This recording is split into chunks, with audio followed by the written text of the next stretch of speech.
So today we'll be talking about philosophy of Filipino values according to Leonardo Mercado and Florentino Tembresa. So first, we will go first to Leonardo Mercado. So Leonardo Mercado was a Filipino philosopher, educator, and a Roman Catholic priest, and he was considered a pioneer of Filipino philosophy. And he was born in Cebu City and dedicated his life to articulating a philosophical system rooted in Filipino culture and also in language. And now we will be talking about Leonardo Mercado's methodology and also his philosophy. So his methodology here, Mercado's initial approach to uncovering Filipino philosophy was metalinguistic.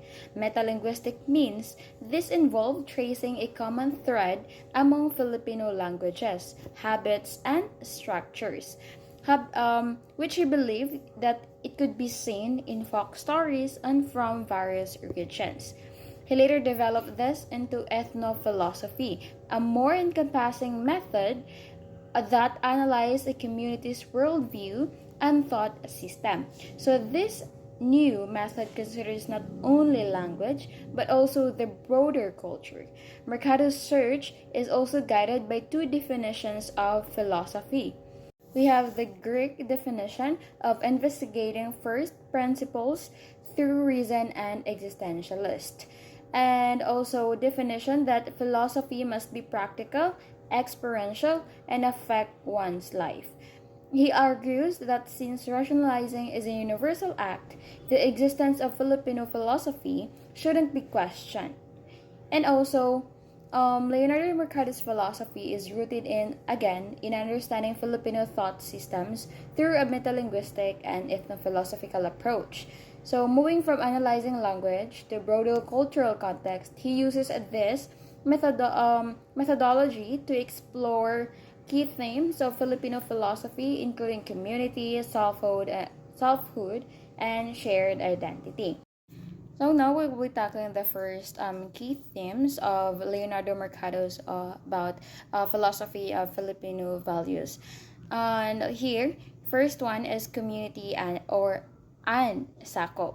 So community and sakop. So Mercado notes that Filipinos have a deep sense of community and consider others before acting for themselves. So this is seen in a strong family ties and the concept of sakop, where an individual values the group over a personal perspective. He believes this sense of belonging is essential for Filipinos and a means to achieve harmony. So the Epic of Lamang demonstrate this by showing a hero or a bayani who is oriented towards his society rather than himself. As the term bayani is rooted in the word bayani or town, bayan rather or town, and as for this one, as I've said, that Mercado's concept of community emphasizes the Filipino focus the group over the individual. So, unlike Western and individualism, the Filipino hero or bayani is oriented toward their bayan or town or society, acting for the good of the community rather than personal glory. So, this is a core part of achieving harmony within society. So, an example of this one is, for an example, when a Filipino family so when a Filipino family decides on a major life event, like a son's career path, the parents often consult grandparents, aunts, and uncles.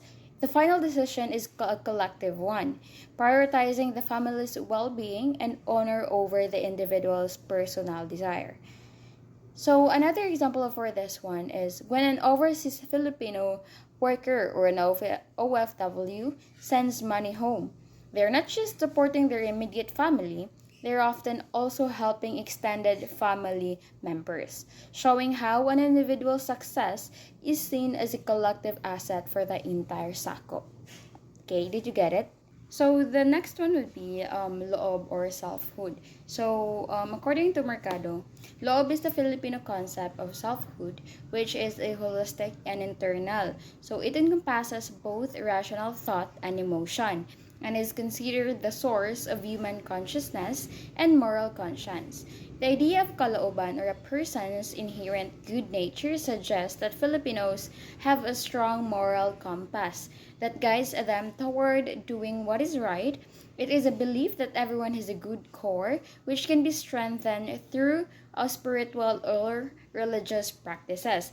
So one example of this one is, for example, a cashier accidentally gives the customer too much change. So the customer, even though they could get away with it or they can run without the money, um, they returns the extra money because their loob guides them to be honest and to do the right thing regardless of whether anyone is watching. So that was the loob means in mercado.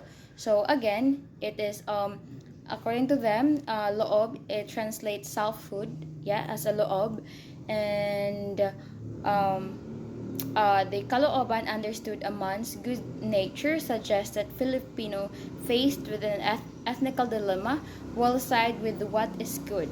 Loob can be reinforced through religious practices, as I've said earlier, or the amulets. Or for another example of this one is a person who, despite being wrong, chooses to forgive their offender because their kalooban, or good inner self, guides them toward compassion and peace rather than vengeance. So that's what is loob is according to Leonardo Mercado, but I do agree with that also. So another one is utang na loob, or debt of volition. So according to Leonardo Mercado, this is a key example of the usage of loob. So it's a person's internal indebtedness to another for a favor. So it is a very different from loob and utang na loob. So which cannot be repaid by material objects. An example for this one is a young person is sponsored through a college by a generous relatives. Years later, when the relative's family is in need, of course, the person helps them financially without a specific repayment amount in mind, driven by an eternal feeling of gratitude. So that is utang na loob. So again, utang na loob is a profound concept of an eternal indebtedness for a favor received. So it's not a simple financial transaction, but a deep, long-lasting sense of gratitude that can be repaid. So it creates a social bond that obligates a person to help the benefactor in their time of need, even if it's many years later. Okay, so another example for this one is a neighbor again. A neighbor helps a student with a difficult school project. So years later, when the now successful student sees the neighbor's child struggling to find a job, so they use their connections to help the child secure a position. The act is driven by a feeling of utang na loob for the past help. So another one from Leonardo Mercado's philosophy is kapwa, or shared identity. So it means the core value of shared identity and communal unity that contrast with Western individualism. So it means kapwa is a foundational value of shared identity and communal unity. It's the belief that all people are fellow human beings with whom one shares a common bond. So this contrasts with the Western individualism, as it fosters a sense of responsibility and empathy for others. So even strangers without the expectations of reciprocity, so or reciprocate. So an example of this one is, for example, during a natural disaster, so community of members spontaneously organize a relief effort, collecting donations and helping affected families, and helping others, and they don't even know everyone they're helping. But the sense of kapwa motivates them to act as a single or supportive community. Or another example for this one is like a motorist helps a stranger fix a flat tire on the highway. So they don't know the person, but they see them as a fellow human being, kapwa. Feeling of natural responsibility to respond to assist without expecting anything in return. So another example of this couple or shared identity, for example, there will be an old lady like mulabang sa kalsada, di ba? Ato na siyang ginaadto or ginatabangan paglabang because they're so slow walking and there are a lot of course motorcycles nga maglabang-labang. That's why atos lang ginatabangan paglagbang so that they will not be in danger or dili sila maligsan, right? So that's another example of a shared identity. Like even you don't know that person, even know you know even their you know their names, like who they are, but it's your willingness to help them. Okay, so that is what the word kapwa means, meaning helping others.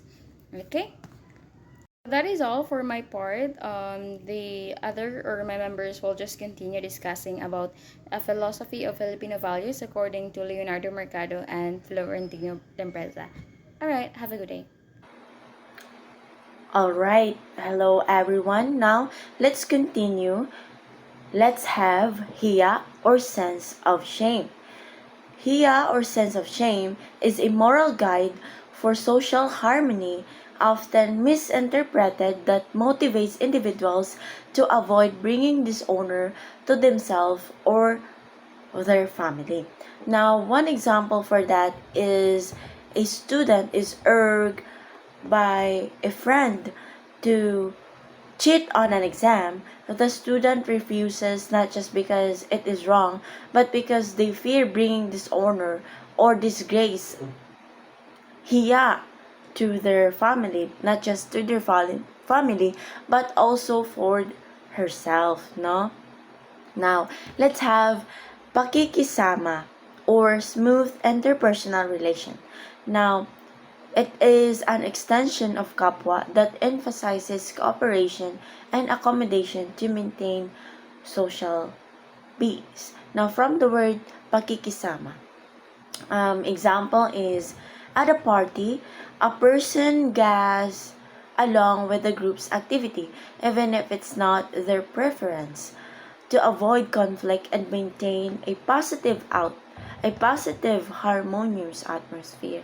Now, another example is we're in a classroom sitting and then excuse me, you were assigned to you have a group mates and you were assigned to do such activities and then now you were assigned such different activities and then all you need to do is cooperate with your classmates and then all you need to do also is to share ideas about what to do in that certain activities or problems and then you have the idea or the thoughts or opinion but you don't want to what do we call about this, you don't want to disrupt or interrupt them because a you want to maintain a harmony to your classmates, like upang mas mapanatili ang pakikisalamuha mo sa iyong mga kaklase kapag when you also agree to their idea. Now let's have Florentino T. Tempresa is a notable Filipino philosopher and educator. He is recognized for his strong advocacy for the intellectualization of the Filipino language and for developing a philosophy that is authentically Filipino. He dedicated his work to philosophizing using the Filipino language and exploring philosophical concepts within the Philippine context. Now let's have methodology. Sembriza, like Mercado, views language as a crucial component of Filipino philosophy and uses it to analyze Filipino thought. He believes that philosophy is rooted in experience and that Filipinos are capable of this philosophical experience. He also uses a comparative approach, often using Chinese maxims as a reference point to find similar ideas and Filipino thought. Now let's have the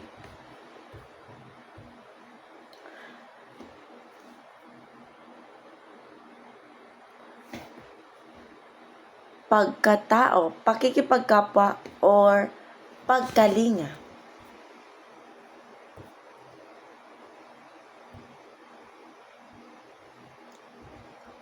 These are central themes in Timberza's work, representing subjectivity, intersubjectivity, and compassion, respective. He stressed the importance of relating to others, stating that a person's worth should be measured by their dignity, not their positions or status. So, example, a teacher treats a misbehaving student with patience and kindness, understanding the student's personal struggles or pagkatao. The teacher builds a relationship or pakikipagkapwa and offers guidance with genuine compassion, pagkalinga, helping the student improve. So, that would be one example of pagkatao, pagkikipagkapwa, and pagkalinga. Now, let's have rational fulfillment. Tembriza that argues that personal fulfillment cannot be achieved without good relationship with others. He believes a man who claims sole responsibility for his success will never be truly happy because it ala- it alienates it alienates him from others. The solution to man's fickle nature is compassion and understanding, which build durable relationships. Example, a man works hard to become a successful CEO, but as he reaches the top, he realizes his solitary journey has alienated him from his family and friends. Despite his material wealth, he feels unhappy because his personal success didn't include the vital relationship or rational fulfillment that would have made it meaningful. So, that is also one example of relational fulfillment. So, moving on, Filipino valuation and nature. Tambraza asserts that the Filipino sense of valuation is learned from others, such as parents and authorities. Unlike the Western process, where values are self realized, he also points out that Filipinos can appear to be simplistic and resigned, evidenced by phrases like okay lang yan or ganyan lang ang buhay. For example, a child learns from their parents that it's good to share their foods with others, even if they have a little for themselves. This value isn't a personal, conscious choice, but it this is learned from their elders, reflecting the communal way Filipinos acquire a sense of what is good and what is right. So the next one is the next topic. The next one is bayanihan or community cooperation. This is the spirit of communal unity and collective action where Filipinos help each other in times of need, reflecting a strong sense of social solidarity. Bayanihan or community cooperation.